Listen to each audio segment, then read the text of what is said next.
Hello everyone, I hope you're all having a fantastic day so far.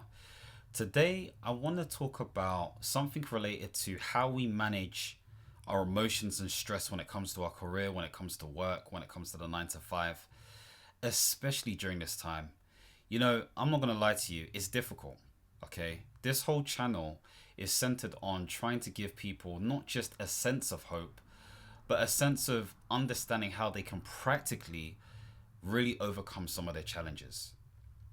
Because it's even harder than ever.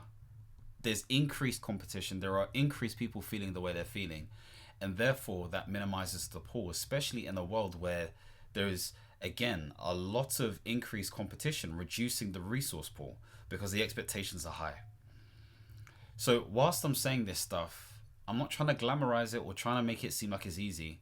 I'm highlighting to you that this is one approach, at least, of many that could be taken. So today's topic is focused on not letting career stress control you or master your emotions. And the fundamental thing I want to highlight to you is, if I told you that 90% of what are deemed as top performers or high performers, those individuals who do higher than average things, share one critical skill, and it's not technical expertise or IQ, what do you think that is? I think it's kind of highlighted in the title of the video already. Now again, before I continue, don't forget to like and subscribe if you're new to my channel. And of course, if you don't know who I am already, my name is Michael Tabirade. I'm an independent management consultant and founder of the consultancy, The Mastery Group. So let's dive into it. Let's talk about emotional intelligence and how that relates to high performance, especially for professionals working within the career space. Now, why specifically am I talking about emotional intelligence? Well, because for me, it is the equalizing skill set that is needed in order for you to thrive. And a lot of us think we have it. I think I have it to a degree, but we all have it to some sort of degree. But based on the environment you're in, the level of emotional intelligence you has, in my view at least anyway, has a direct correlation in terms of how quote unquote successful you will be.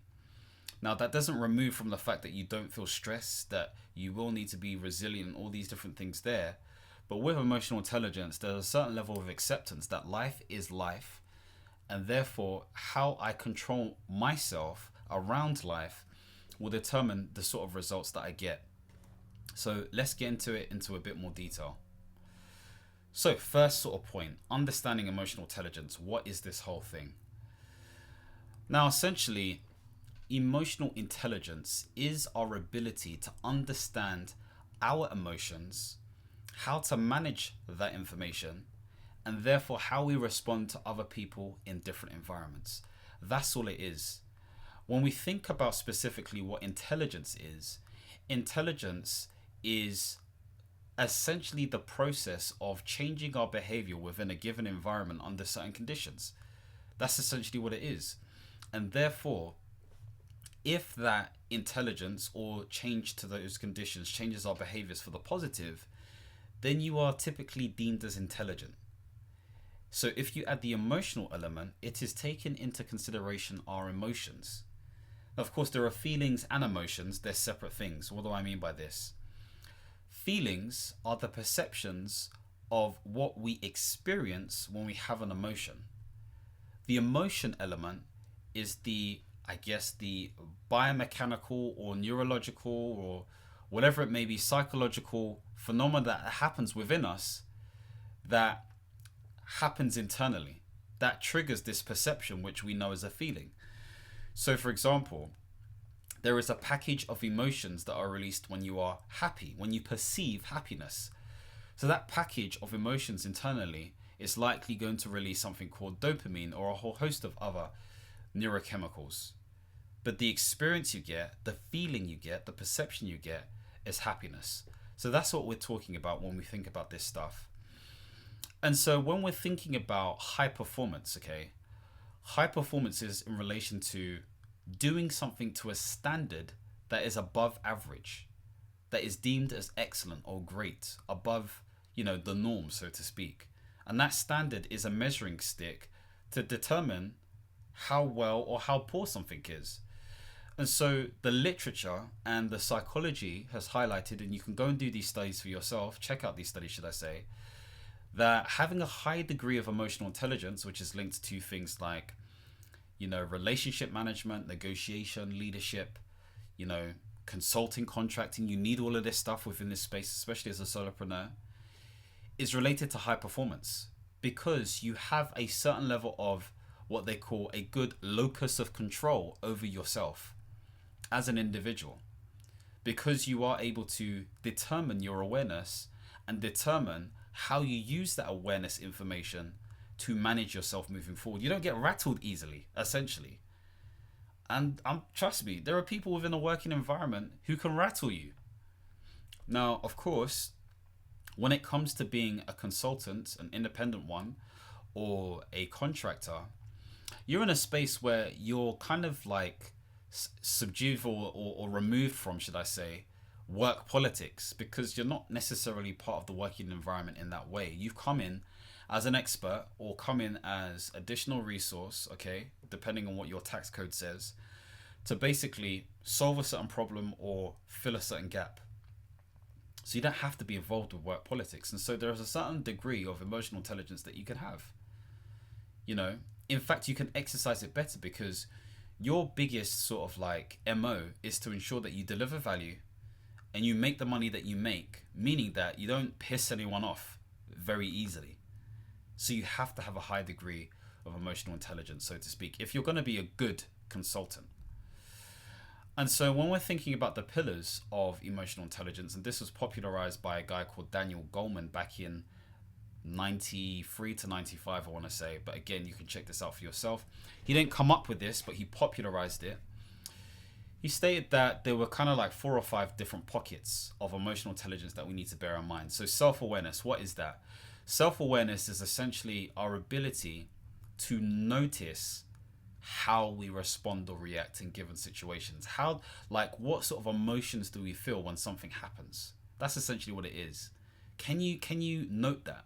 And there is a whole process of that known as emotional agility, which is talking to the fact that if you're able to recognize the emotion and state what it is, but then even go down to a lower level and accurately label what that is, then based on that, you can see how do you want to respond based on your values, like based on what's important to you.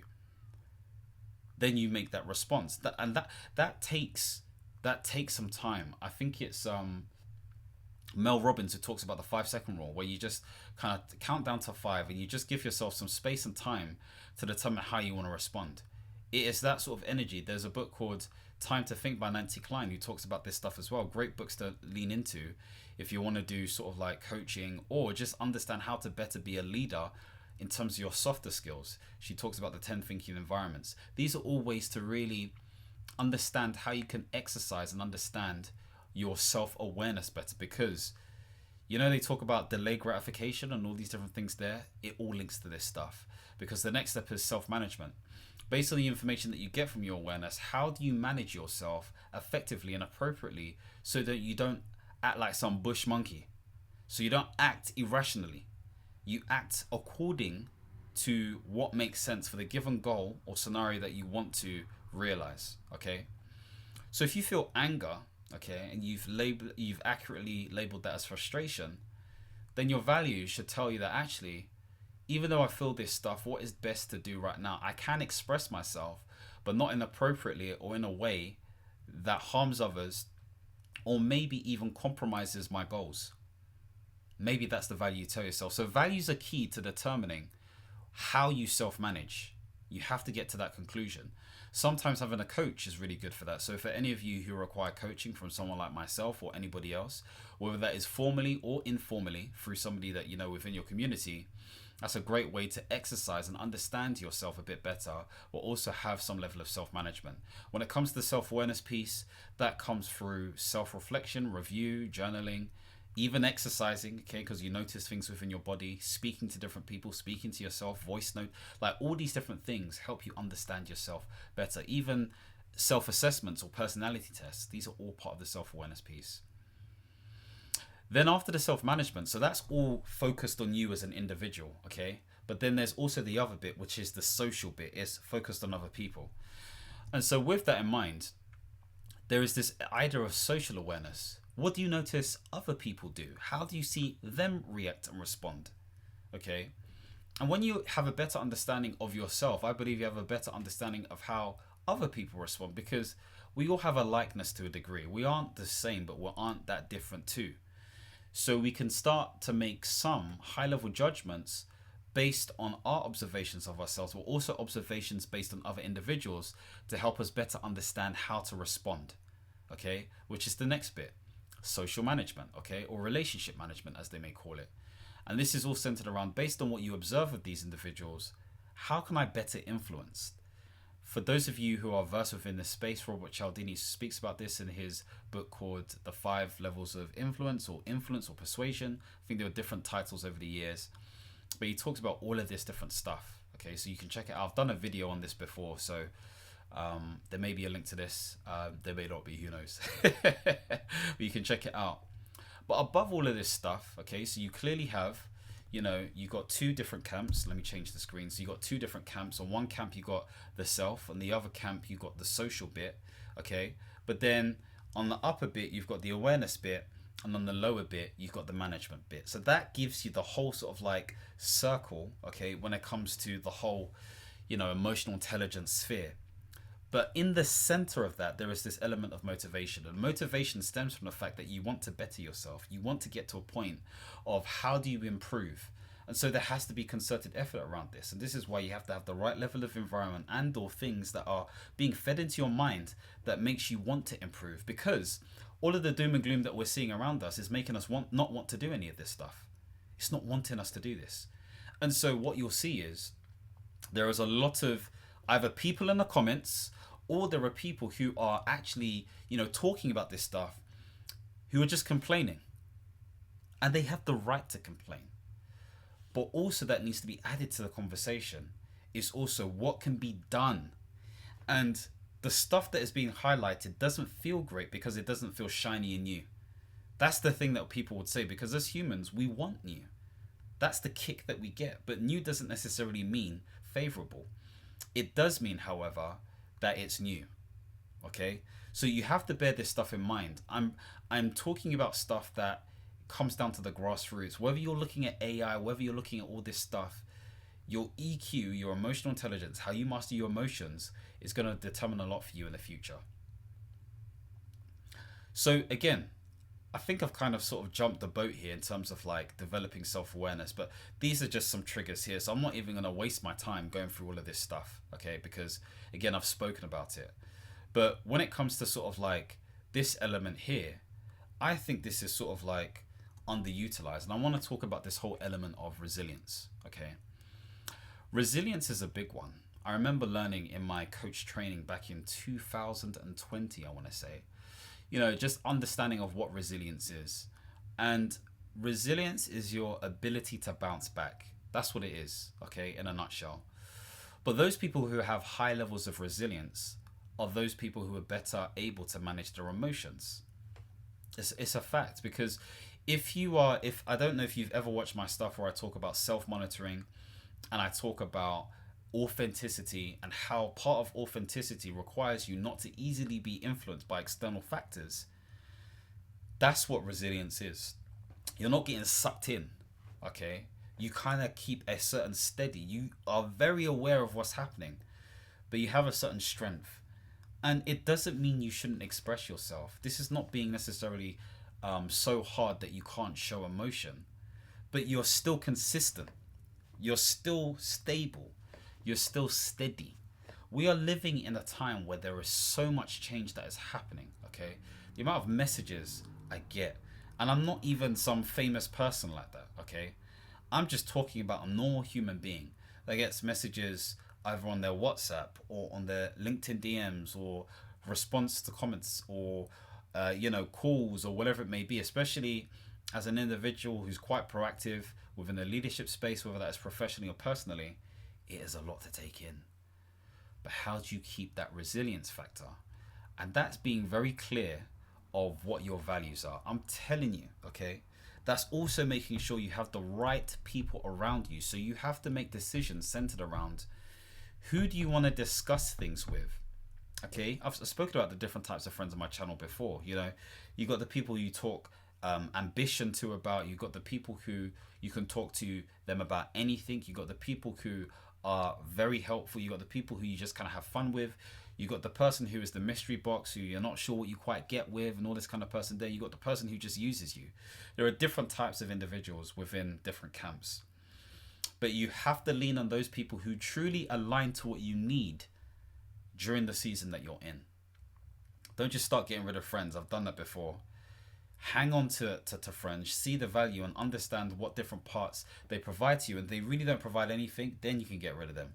But you have to really do some sort of like deep work.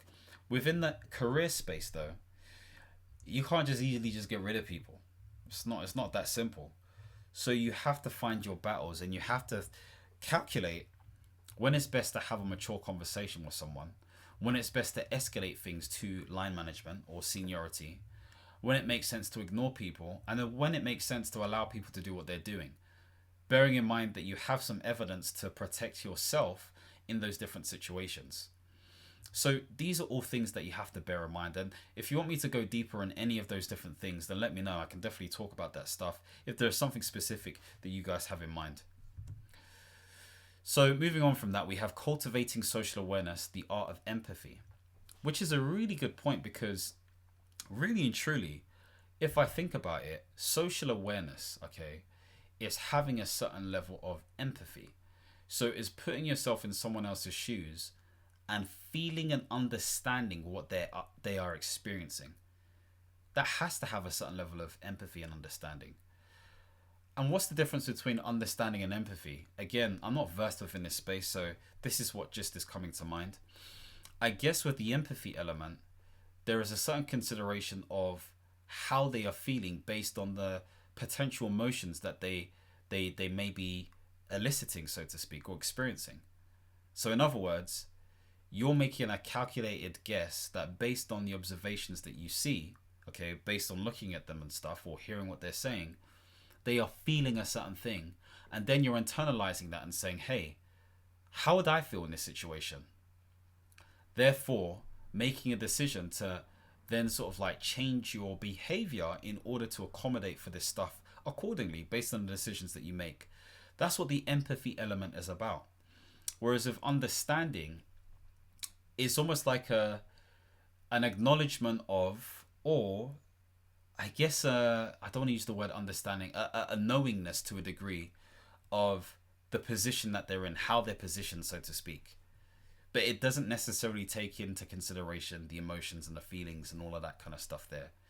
So really key thing to sort of understand and differentiate. So if you're ever one of those individuals who are like, oh, people say I'm not empathetic enough, or, you know, why do I have to be this way? Is because we're humans. We're human beings. There are a lot of people, a high percentage of people, more than what's deemed as average when it comes to percentages, that feel things. There are people who are more expressive than others. And you have to be able to dial in and out based on observations and nuances to determine how you respond to these different people, taking into consideration how they may feel. This is why some people win, because they can lean on the emotional element more, especially within the working environment. We say be professional, and I've got a whole video on professionalism, so to speak, which I shot a couple of days ago. But a professional empath or professional EQ person is by far somebody who has high performance under their belt for sure. They're just on a different level. The influence is mad. So bear this in mind. If you want to level up, you need to think to yourself, how can I improve my EQ? And for many of us, that requires us to be patient. Empathetically patient. When I talk about active listening or deep listening, what I'm saying is, are you allowing this person to speak? And are you actually hearing what they're saying? To the point where you can provide feedback and say something back that acknowledges not only what they're saying, but is helping them try to find a solution, because it's showing a certain element of care. Whether you care or not, okay? Now, of course, it's good to care inherently. You are always going to be at an advantage. But some of you have to work your way towards that before you actually do start caring, because you'll reach this crescendo point where you're like, oh, this is what he was talking about. Or this is what this means. So bear all of that stuff in mind. And I guess the other thing is, I spoke about questions, and I always speak about powerful and effective questions. These questions should enable one to feel empowered, but not even just empowered, feel enabled to take the right level of action. That's essentially what it is. So are you asking aligned questions based on the inquiry of their issue or challenge or problem? This is how you make people feel seen or heard. This is how it works. And there is a sweet art to it. It's patience. Okay? That's what I would say is the sort of like sweet spot. The next thing is enhancing relationship management. Again, I spoke briefly about this before. But essentially, you want to build what is called genuine connections. Genuine. And this comes from the empathy that I spoke about before. It all kind of interlinks. Deep empathy. So the genuine connections require you to have what is called transformational conversations or relationships. Okay. So a transactional one is where you're just kind of like swapping information. Transformational is experiential by nature. And I think it was Eleanor Roosevelt who said something to the effect of, you know, there are people who talk about other people, there are people who talk about events, and there are people who talk about ideas. You want to be talking more about events and ideas, okay? Yes, you're going to have to talk about other people, and you're going to have some transactional sort of like conversations such as, hey, how's it going? Yeah, not too bad. You? Meaningless. As opposed to, hey, how's it going? I'm okay, but I could be better. Talk to me more about that. It's different. You're showing like you're curious about understanding what is actually the challenge with the issue, with the person that is talking to you. So you have to sort of position yourself in a different way. Okay. So when we're talking about genuine connections, start to build that up. It's not just about the formal within the workspace or career space. It's also about the informal. I would argue that the informal is what wins you over a bit more. Process can be learned. You can just put that into ChatGPT, memorize it, and try to practice it and internalize it to the point where you're an expert all of a sudden. However, this stuff takes time. It takes a lifetime. It takes many seasons to master. So lean into that space a bit more. And combined with process or methodology, you become a very dangerous individual. So hopefully all this stuff makes sense and it's clear. But a question I want to ask you is, thinking about a recent high pressure situation, so think about work or a project that you've done or whatever it may be, how did you handle your emotions? And could you have responded differently? That's the key question. I would love to know your thoughts below. And again, if you can't answer that question or don't want to, any advice centered around this stuff for other people would be perfect. And of course, if you are looking to get a LinkedIn or CV review, okay, on optimization, or if you're also looking for some level of interview practice, or even wanting to manage your current working situation, okay, maybe you want to develop your leadership skills, or maybe you want to improve or articulate your value better there, then you can check out my website, michaeltabirade.com, where there is more information where you can book a call, or check out some of those services, or you can click on the link below for more information. Okay, so make sure you check those stuff out, especially if you're in a position where you definitely want more support and help. The other thing I want to highlight is applying emotional intelligence in high pressure situations is fundamental, okay? And I've already touched on this aspect a little bit already, because high pressure looks like, and I want to be very specific, and a lot of you will identify with this, you are either underskilled and need the training and support to be more skilled. There is low capacity or resources within your working environment, and therefore everything is falling on you. The budget is low, and so you can't even spend the money based on the technology, infrastructure, systems, people that you need.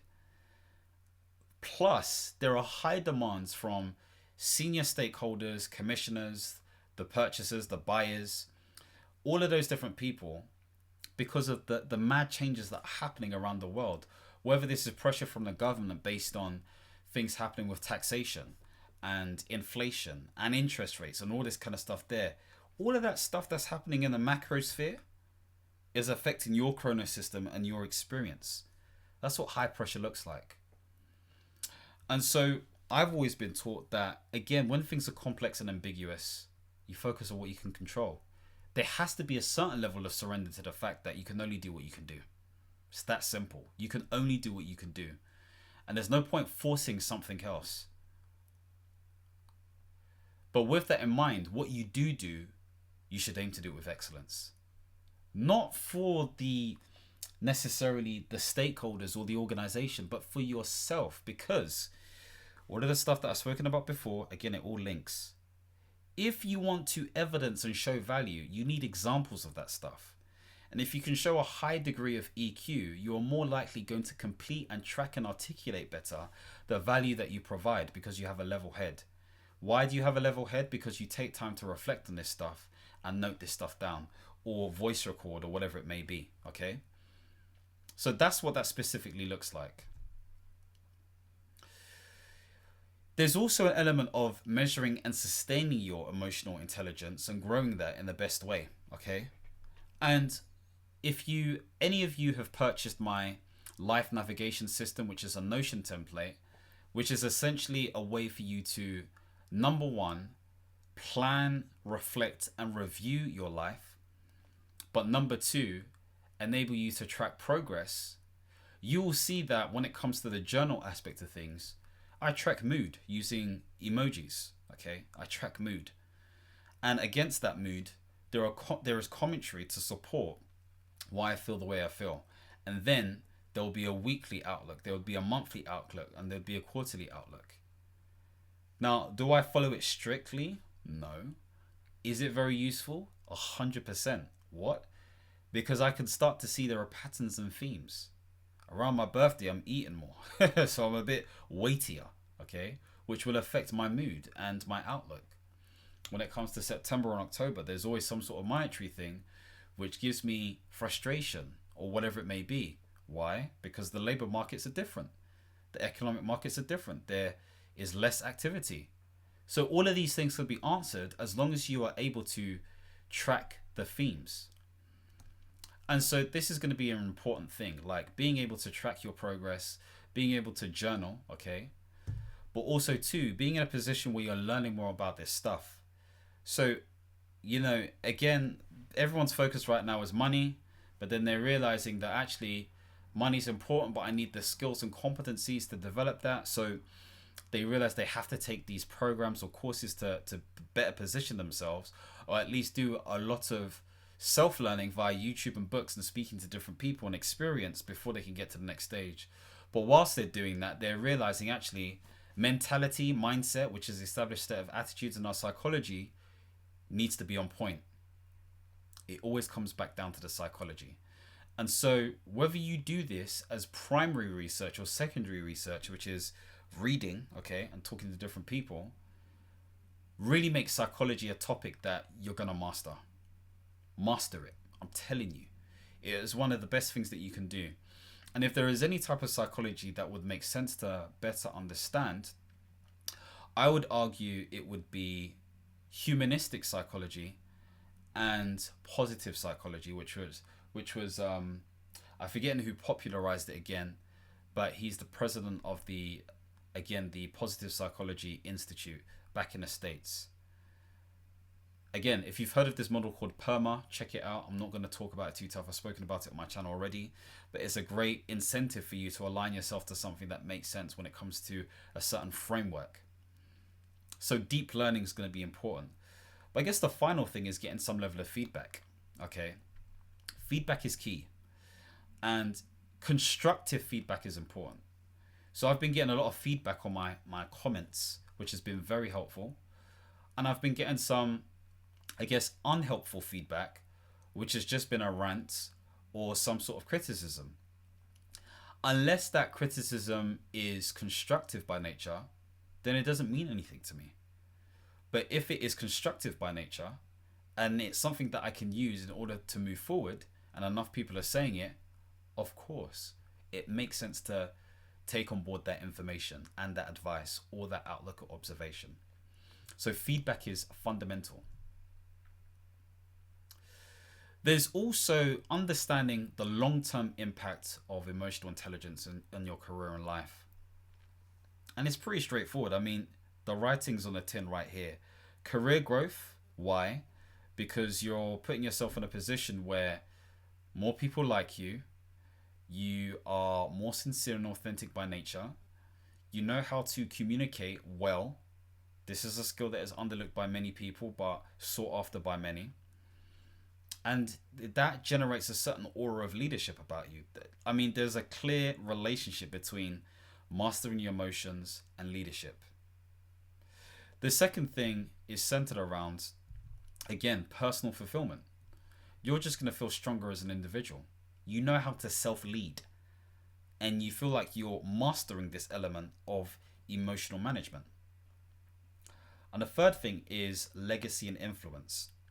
What do I mean by legacy? In this instance, what I'm talking about is your ability for people to be like, yeah, that person's, he's different, or she's different, like there's something about them. They carry a certain aura, energy. I really like this person. They're going to want to go above and beyond for you. Okay. And even if it's not above and beyond, they're more likely going to support you versus someone who is a D-head. It's that simple. And of course, influence, with that in mind, well, let's think about the very process definition of what leadership is. So leadership is the process in which an individual has the ability to influence a group of people that are aligned to a common goal. That's what the process-driven definition of leadership is. But notice it includes the word influence. And it was John C. Maxwell who once said, leadership is influence, nothing more, nothing less. So you become influential when you're able to exercise these different skills. So don't underlook the soft skills, man, which is emotional management, social intelligence, they're all the same thing. Emotional agility, self-monitoring, they're all part of that stuff. Everything I just said, go and research for yourself. Read books on it, study it. There's a great book called Cues, which talks about this in detail. There's a guy called Dr. Steve Peters, who has the famous book, The Chimp Paradox. He's got a new version right now who breaks it down in way more detail. There's all of this stuff. There's Psycho-Cybernetics by Maxwell Maltz. I'm just reading off all these different books because they help you with the internal. Okay? They help you with the internal. So moving on from that, bonus. I always like to bring in some level of bonus. And there is the 90-second rule. Okay, what is the 90-second rule? The 90-second rule gives you the space and the environment to essentially give yourself time to essentially be calm, be patient. Just feel what you're feeling. You may have to close your eyes. If you have the capacity to, go to your sort of like timer settings and set it so that you can, again, just feel what you need to feel. Think about what specifically you're feeling, label it accurately, and then decide what it is, and then think about what you actually want to do afterwards based on what's truly important to you in the bigger picture of things. It's about closing your eyes, it's about deep breaths, and it's about making sure that you are in a calmer state.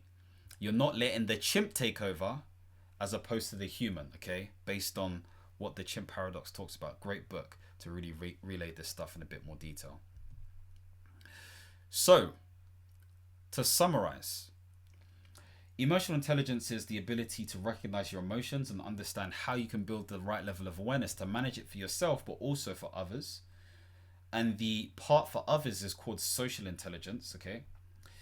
It's about understanding how to stay composed under pressure, especially when there's so much change going on, and knowing how to set the right level of boundaries, but accepting what you can accept based on what you can control. But the elements that you do control, you control them in the best way possible. It's using things like empathy to really utilize things like active listening, deep listening, powering questions, effective questions, feedback, observing the right level of cues, putting yourself in certain people's situation so that you can take the right actions in the future in order for people to again, achieve the goals that they need to achieve. Of course, if you're using emotional intelligence, which is mastering your emotions, you're able to navigate stress better. You're a better communicator, and therefore, your leadership skills improve. The best way to do all of this stuff is to track your progress through journaling. This could be written or voice notes using a proprietary framework like the Life Navigation System. So you can check that out if you want to buy it. It's inexpensive, so feel free to if you have the resource. But also, good emotional intelligence doesn't just make you a high performer, it drives career growth, it makes you more fulfilled, and of course, people think you're cool and you're able to influence people better. But if you are ever in a situation where you're like, oh my gosh, things are getting too much, utilize the 90-second rule. Maybe you use an elastic band on your hand, you pull it, and then that triggers that response. Again, if you want to work through any of this stuff that I've spoken about, or even previously in my videos, and you are a business leader, senior manager, even middle manager to that effect as well, and you want to have my counsel, my mentoring, my coaching, even if you want to look at your CV or LinkedIn or any of those aspects, check out the links below. You can check out the link to either book an initial discovery call, which could lead to both of us working together, or you can check out michaeltabirade.com, which is where you can check out some of the stuff that you can just purchase and buy, which may be quite helpful. What I always forget to say also is that I'm an author of 4 books, okay? So 3 books, part of the Understand, Reach, Expand series. So you've got Understand, Reach, Expand, 15 Super Effective Ways to Manage Your Mind. That's book 1. It's the red book. We've got a second book, which is called Desire, the Cornerstone Between Nothing and Success. And then we've got the third book, which is Happiness, the Fundamental Keys to Experiencing It Daily. So these are all great books to really talking about some of this stuff. But I've also got a 4th book, which is not part of this series, which is called The Power of Goals, which is basically a definitive guide to the process required to essentially achieve your goals, whether this is in a professional setting, which is quite useful, or in a personal setting as well. So I just wanted to highlight that stuff. Thank you for taking the time to watch this video. Again, quite different to what I've been doing over the last 30 days, but of course very relevant as well. If you want to see more videos centered around portfolio careers, contracting, emotional intelligence, all this kind of stuff, then don't forget to subscribe and hit the notification bell. And as always, my friends, understand, reach, and expand. Peace.